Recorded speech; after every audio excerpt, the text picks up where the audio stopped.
Welcome to another MedTech Gurus podcast, where we meet and discuss trending and educational topics that are important to today's medical technology sales and marketing professionals. Now, it doesn't matter if you're new to the space or if you're a seasoned medical sales and marketing professional. You all have come to the right place. You see, the medical technology world is ever changing, and MedTech Gurus will help you stay up to date by interviewing experts and opinion leaders.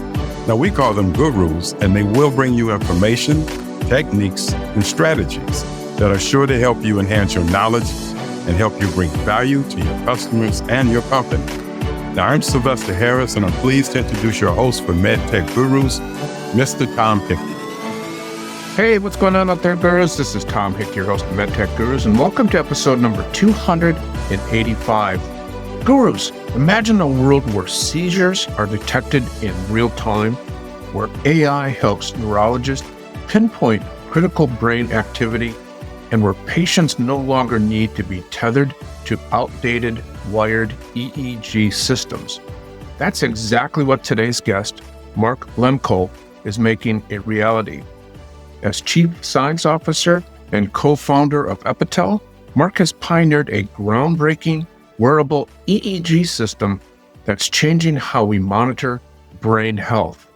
In this episode, we'll uncover the challenges of bringing cutting-edge medical technology to market, the power of AI in diagnostics, and what the future holds for brain monitoring. Stay tuned. This is a must-listen episode. But before we get into the episode, let's thank our sponsor, Accelerant Consulting. Gurus, GPOs, RPCs, IDNs, it's also confusing.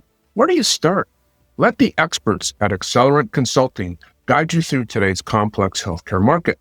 Check them out at accelerantconsulting.com. That's EXCELERANT consulting.com, and do it today. Okay, Gurus, here it comes, episode number 285. And remember, if you like what you hear, please subscribe, leave a review, and most importantly, tell a friend. Welcome, MedTech Gurus. Today, as I mentioned in the introduction, we have a fascinating guest with us.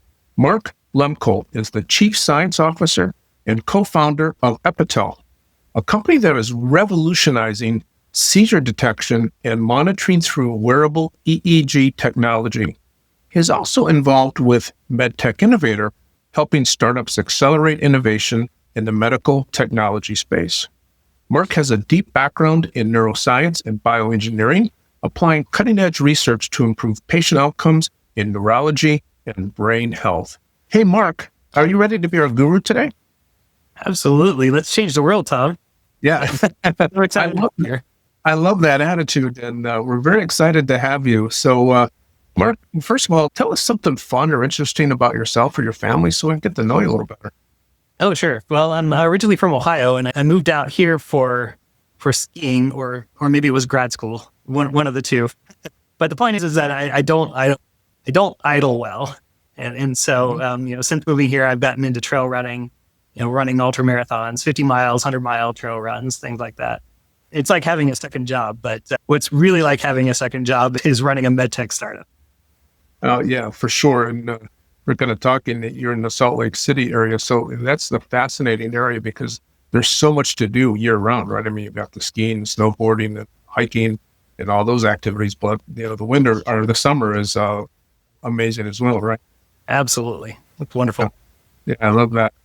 So, Mark, Epitel is really breaking new ground in seizure detection. And I'm wondering if you can walk us through how your technology works and how it's different from some of that traditional EEG monitoring. Can you give us some insights there? Yeah, absolutely. So traditional EEG monitoring involves a number of wired electrodes. So 21 electrodes that are literally superglued to your scalp. And it's used to record brainwaves, your electroencephalography. And it's really meant to determine, what's going on. If someone is having spells, what are those spells? Could it be coming from the brain as a seizure, or is it something else? And in a lot of cases, if someone does develop a seizure disorder, you would typically use EEG for kind of the differential diagnosis. What kind of seizures are you having? Do they start in one location of the brain and do they move to another location, or do they start all over the brain at the same time. What's going on a very fine scale. So it's pretty high resolution, but it does take a long time to put on these electrodes. You typically have a registered EEG technician who will then place each one of these electrodes. They'll measure your scalp, and it can take 30 minutes to an hour to put something like this on. Where our technology differs is that it's meant to be worn for much longer periods of time. So if you have a wired EEG and you go home with this system, it's typically for 1 to 3 days. Very rarely can you go much longer than that.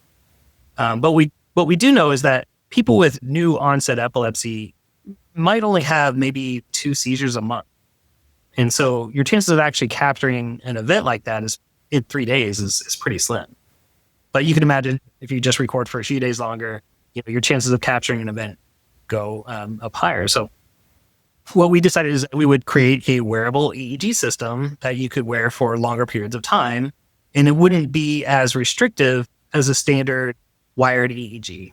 So with a wired EEG, you've got all these cables coming down to a recording box that you're wearing over a sling, and it's kind of restrictive. You're kind of stuck sitting on the couch watching movies for a few days. And we wanted to make something that you could go to school with, or go to work, or really anything in your life. And that's what we've developed. We have a little wearable sensor. It looked like a large chiclet, and it attaches to the scalp with these one-piece stickers. You don't have to shave your head or anything like that. It's all worn below the hairline. And in our case, it uses 4 of these sensors. So 2 on the forehead, 2 behind each ear. And to make this easy, it would wirelessly transmit to a smartphone. And the smartphone is getting the data to the cloud. You can mark events on the phone, like this is my typical spell. And then more importantly is that we run machine learning detection of seizures in the cloud. So we're really looking for these needles in the haystack that are these EEG seizures for a neurologist to review. So the neurologist can take then weeks and weeks of EEG data and just look at those marked events to say, is this a seizure or is it something else? Wow, that's fantastic. And I'm thinking, it makes total sense, right? You get a much broader picture, right, for several days. But I'm just kind of curious, does it also capture real-time events, or does the practitioner have to wait for the recording to come in and then go through it afterwards? Yeah, so right now our machine learning runs on the data at the end of the recording session. We do get the data in real time, so a neurologist can log in to the web portal and be able to see the data coming in. And in fact, we do have neurologists who prefer to do it that way, so that they can look and see, okay, did we capture one of these events? Did my patient mark an event? And if they did, does it correspond with an EEG event? And if it does, maybe I have enough data that I can then contact the patient. Hey, I've seen what we need to see, and we can probably stop now. Yeah, that's awesome. I can see how that would be very helpful, as well as just kind of making sure the system's working and you're getting the type of data you were hoping to get, right? So, Mark, developing an innovative technology like Epitel's wearable ECG is a major leap forward. I'm just kind of curious, what inspired this idea, and how did you go from that concept to reality to where you're at now? Can you provide us some backstory there? Yeah, so my background's in biomedical engineering, and I've had an interest in the nervous system for a long time, using various electrode arrays like the Utah electrode array and the Michigan probe to really kind of study the central nervous system. And these were very high resolution devices. These electrodes go directly to the brain, and we're recording very high resolution, but it's also looking at a very small part of the brain, a very small volume, if you will. Whereas, if we take a step back and look at EEG is looking at these field potentials, and it's giving you more of a larger view of what's going on in the brain. And it was around this time when wireless Holter monitors were coming out that it kind of clicked and be like, a wireless Holter monitor for studying your heart, a 1-lead Holter doesn't have the resolution of a 7-lead Holter, but they could record for much longer and really kind of figure out what's going on. Is someone experiencing AFib at home. Again, kind of the needle in the haystack there for the heart. And thought we could do the same thing for the brain. Let's create the wireless Holter monitor for the brain.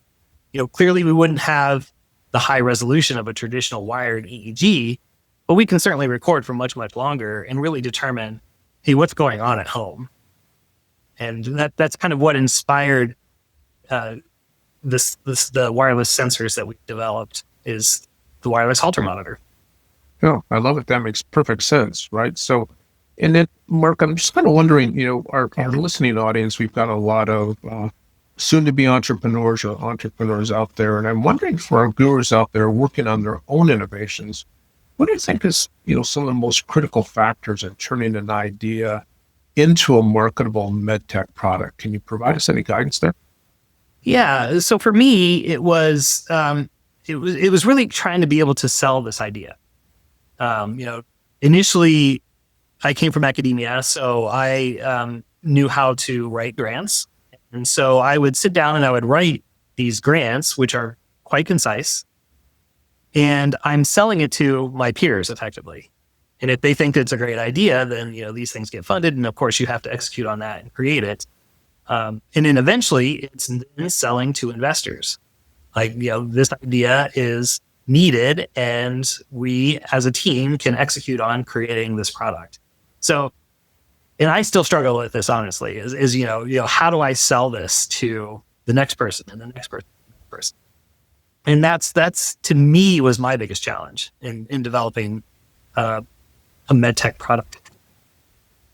Yeah. I love that. I mean, that's always one of the biggest hurdles, right? Is to make sure you're communicating that to all those various stakeholders, right? And it's really a different perspective when they have to bring out their checkbook, right? It definitely is. And even with grants, though, it's not a whole lot of money, but it is validating in that, this idea has legs and let's take it further.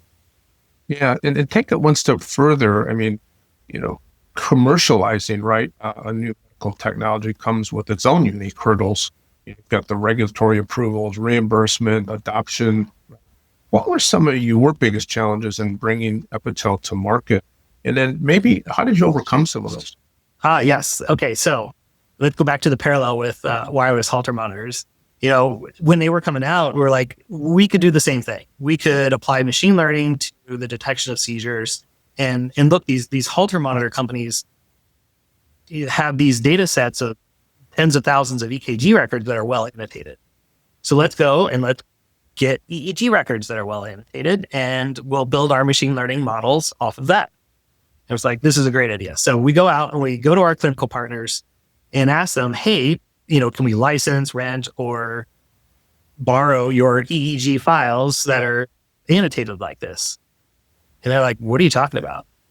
We record EEG and we write our report and then we dump it because we don't have the space to keep that.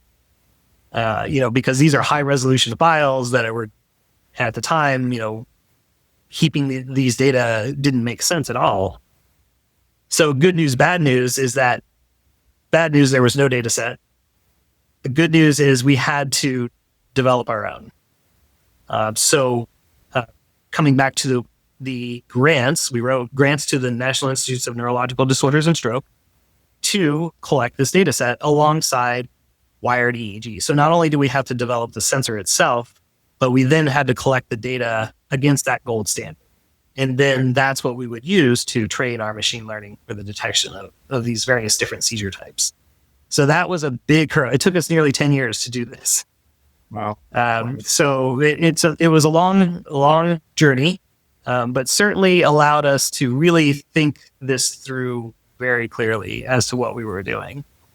And it allowed us to collect data with our sensor itself. So that made that data set even more robust. Yeah, that, brings a couple of questions to mind. And the first one was, when you realized there wasn't that data out there, did that seem like an insurmountable hill? I mean, that seems like it took a lot of persistence to kind of overcome that. Yes, well, a lot of it was naivety on our part. We didn't know how much data we actually needed. And it turns out you need quite a bit of data. So it just we just kept going and going and going and seeing that there was still a need for this system if we could if we could develop the machine learning for detecting these events. So it was really kind of eye-opening every step of the way as we went. In retrospect, I don't know. That's a big lift. What is that? If I had known what I know now, I would have not started on this journey, right? Absolutely. I love it. I love it. But, I'm also thinking, talking to other disciplines that have been involved with machine learning, they often talk about data is the key and the purity of the data.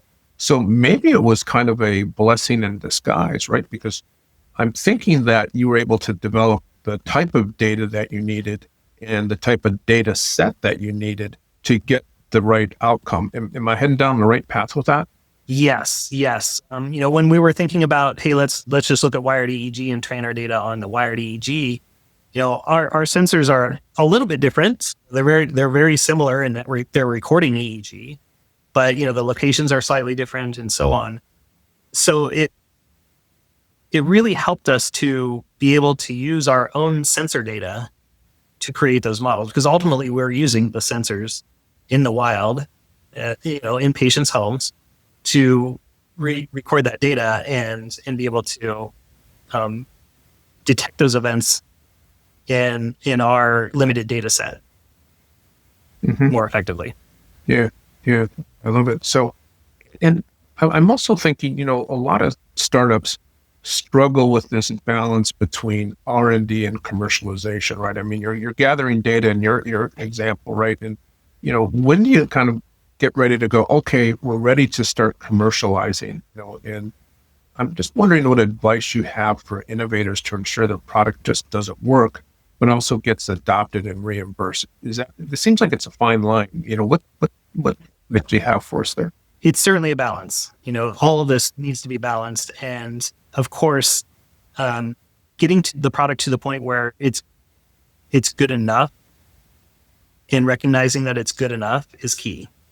Having all the things in place, the regulatory course, reimbursement, and the need is kind of critical, but also being able to know when do we stop developing on this thing and start getting it out there, knowing that it could be much better. Like today, we know our product could be much better, but it's probably good enough. And it's good in the metrics that we're getting is that patients are using it, physicians are using it, they're getting reimbursed for it, their patients love it, and they're reusing it. And that will allow us to then be able to improve upon the product later. But recognizing that this is where we need to stop the R&D and just say, okay, it is good enough for now. And as a regulated medical device, this is class 2 with a 510K pathway. There are thresholds that we need to meet, of course. We could always do much better, but at some point, we need to say that it's good and that the enemy of good is great. Yeah, that's helpful. But I'm also thinking it has to be a real struggle, right? Especially you're getting all this data and you're seeing all the possibilities. Is there a real temptation for that shiny object syndrome out there? Oh yes, yeah. So I feel like I'm the golden retriever, seeing all the squirrels everywhere, and constantly trying to bring my own self in and say, okay, we need to focus on this right here, and in our cases, focusing on detecting seizures at home. Whereas there's also post-stroke. Could we follow patients home post-stroke? Because oftentimes your chances of having a microstroke or another stroke are fairly high. Even seizures, like who will develop post-stroke epilepsy? But that's also a challenge, especially for me, where I see all these opportunities out there, and we need to focus. Yeah, it is hard, for sure. I'm sure it's really, really tough. And just to switch gears for a second, but it's kind of you've all shared in our conversation. You're also involved with MedTech Innovator, right, which helps startups accelerate their growth. I'm wondering what other common challenges you see with early stage MedTech companies, with what they're facing, and what separates those that maybe don't make it and those that are successful. Can you give us any thoughts there? We went through the MedTech Innovator during the pandemic, and all of it was online at the time. So it was a little bit different experience, but in retrospect, I want to say that experience also helped us in the sense that, at the time we were a team of 4 founding engineers. None of us had commercialized anything before. My background was in academia. We had a data science lead, an electrical engineer, and a software architect. And so we had to do a lot of this stuff on our own. We couldn't afford things like a regulatory specialist. So we had to become the regulatory specialists. And we submitted the 510K ourselves. All these things, for lack of a better term, bootstrapping, we had to do because A, it was during the pandemic, and B, we just didn't have the cash. So it makes it tricky to be able to use. There's all these great services out there, and they're just out of reach. Mm-hmm. Yeah, all the way down to our original building was in this converted warehouse that was mostly art space, and every time the wind would blow, it would dump dust over everything. But the price was right. We couldn't afford anything better, like the research part in the neighborhood. Right. We had to stay in the artist colony. Yeah, that's interesting. But I'm kind of thinking about that because I would think it would also create a lot of persistence because looking back at those times, it was hard to really access things too, like, other sorts of clinicians. We all talk about immersing into the market and immersing with practitioners. But here you are, you're in COVID and you can't get into hospitals. You can't really meet face to face with anybody. Did that make you more creative, do you think? Yes, and it made us really think about human factors as well, because we're collecting this data from in children on the East Coast, in adults also on the East Coast, in the Midwest. And we would have to train these clinical study coordinators over Zoom. We couldn't show them this is how you physically put the sensor on your patient, especially with a wired EEG and so on. And so we had to get really creative on how do you effectively teach someone how to do this? Because ultimately, with this product, what's exciting to me is that right now, if you want to get an EEG, you have to come into a specialty neurology clinic. But a lot of people can't afford to do that, or they just have no means of getting into these clinics. So could we make something that we could then send out to someone, have them be able to hook themselves up and get a recording, and still have access to that specialist neurologist who could then interpret that data and make a diagnosis for them? And so that's definitely a direction that we want to go. And I think it was during the pandemic time when we were trying to collect this data remotely that really kind of reinforced the need and what's really required to do something like this. Did that create, I'm just kind of curious now, did that create any design revisions or perhaps instructional revisions? Because I'm thinking, that probably made you really better for like that ease of use piece, right?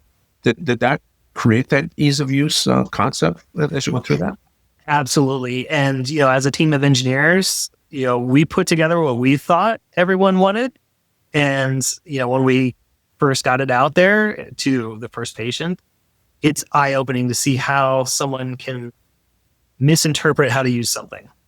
And they're always going to do that. And if there's one thing that we missed early on, it was access to people to be able to see how they're using the system, how they're misusing it, what they like, what they don't like.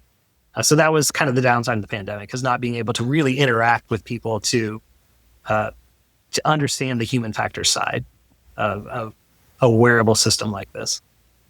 Yeah, but I'm also thinking that's almost a trial by fire, right? When you're looking at doing something at home or remotely, right? Here you are, as about as remote as you could ever get, right? And that kind of made you go that extra mile, I would think.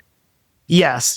And, this being a remote patient monitoring system was really eye-opening for us at how the first iteration of the system just was not, totally missed the mark. Totally trial by fire. Yeah, but what a great learning experience. So, Mark, we kind of touched on the shiny object syndrome a minute ago, but I'm going to kind of bring it back in the sense of there's a lot of trends. There's a lot of things going on with machine learning and AI. And I'm wondering what types of trends or emerging technologies are you most excited about in the medtech space right now? It is that application of artificial intelligence, machine learning to these large data sets. Like the only way that we can go beyond 3 days of recording is being able to have the machine pick out the interesting bits of EEG in our system for a neurologist to review. Otherwise, a neurologist does not have time to review 7 days of EEG. It's just too much. And what we're doing is taking those big data sets and converting it into clinically actionable information. And we're seeing this everywhere. You see this in other areas of healthcare, like radiology, for example, is a classic. And if you go to meetings, academic meetings, more and more machine learning and AI is being applied to these large data sets like this. And that's really exciting because it's really making healthcare more efficient by having these specialists who do nothing but take care of very specific disorders, diseases, and really using their time where it should be used. They shouldn't be reviewing days and days of EEG looking for the needle in the haystack. Let's provide them hey, look here, look here, look here. And if you see the needle, now you can do your job more effective. Yeah. And that's exciting. That. Yeah, working at the top of one's licensure, right? That's always what we're all striving for, correct? But I'm also curious, and forgive me if I put you on the spot a little bit here, but are you seeing that with this conscious effort to use these large data sets? Are we, as a society or as a group of researchers, are we getting better at that data, or is it the data becoming better and more uniform, or is that still something that needs to be tackled as we move forward down this path? It's a little bit of both. The technology improves. Like the early versions of our sensors, for example, were horrendous. Without to berate our electrical engineer, but 8 iterations later, and we finally have a solution that is what we wanted it to be. And a lot of that was the evolution of electronics over time. We're using a lot of components from cell phones and so forth. But it's similar with machine learning. Machine learning's been around for a very long time. It's now hitting the mainstream as large language models and things like that we see in the consumer space. But we are seeing it in healthcare. And this combination is just going to be a winner over time. A lot of the consumer development will trickle towards medical devices as well. It's just that we're more regulated in this space, as we should be. Yeah, for sure. So, Mark, this really seems like an exciting time for you and your team at Epitel. What's the future hold? Where are you going from here? This is my favorite question. Again, looking at all the squirrels, what I would love is that this becomes part of one's yearly physical, where you go into your primary care physician's office, you're putting on a couple sensors, you might be doing a task for maybe 10 minutes, and then that becomes your baseline year after year. And we can then apply AI, machine learning, to really look and see how your brain health is evolving over time. Like, are we on a path to developing a CNS disorder? And if we are, can we intervene and either drastically reduce the progression or even prevent that disorder from occurring? So, if we look at Alzheimer's, for example, a lot of the drugs are targeting really addressing the progression of the disease. And so the earlier we could determine if someone is on a pathway to developing Alzheimer's, presumably the more effective those drugs can be at slowing down that progression. Or even, looking at disease prevention in these cases, or anti-epileptogenesis if we're talking about seizures. Who could be on a pathway to developing a seizure disorder and can we stop that from occurring? And then some near-term ideas, long-term EEG just doesn't exist. And so it's kind of greenfield in that regard. So there's many things that I think that we can find in the EEG that may be indicative of other challenges, like post-stroke, for example. Let's follow everyone home post-stroke and really identify who's more susceptible to either having additional strokes after leaving the hospital, or even who is more susceptible to developing post-stroke epilepsy. And then can we intervene early enough to prevent that from occurring? So that's what's really exciting to me. And again, it's hard for me to kind of focus on what should we be working on next, because I see it all. Yeah, I love that. But I'm also thinking, I like that explanation, because I'm thinking that long-term data, as you're talking about, if you can extend that window, so to speak, or that length of time, I would think you'd find a lot of different subtleties and a lot of different predicting factors of some of these challenges that providers are facing, right? Yeah, absolutely. And, even if we look in epilepsy, all the anti-seizure medications have some severe long-term side effects. Could we identify patients who would be more responsive to a particular anti-seizure medication, or who may be most affected by a certain side effect before prescribing that medication? Because oftentimes it's not unheard of for someone to have great seizure control on one medication and have to be taken off that medication and put on a different one simply due to the side effects. So could we either arrive at a more optimal dosage of an anti-seizure medication, or even an optimal medication to begin with? Yeah, that's fascinating, and it'll be fun to watch and see what the future holds. But Mark, in the meantime, I'd like to just thank you for the time and preparation to be our guru today.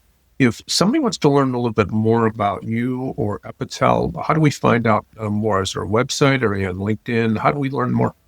Yeah, so our website, epitel.com, is epitel.com is a good start. You could email us at info@epitel.com and see us at a lot of neurology conferences.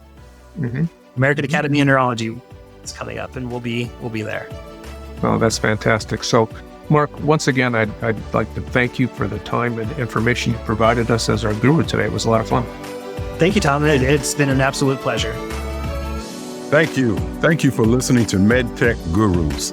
I am Sylvester Harris, your MC. If you want to learn more about Tom and his consulting services, you can go to www.pctmedical.com or email Tom at tom@pctmedical.com. Now, I can be reached at Sylvester Harris, that's SylvesterHarris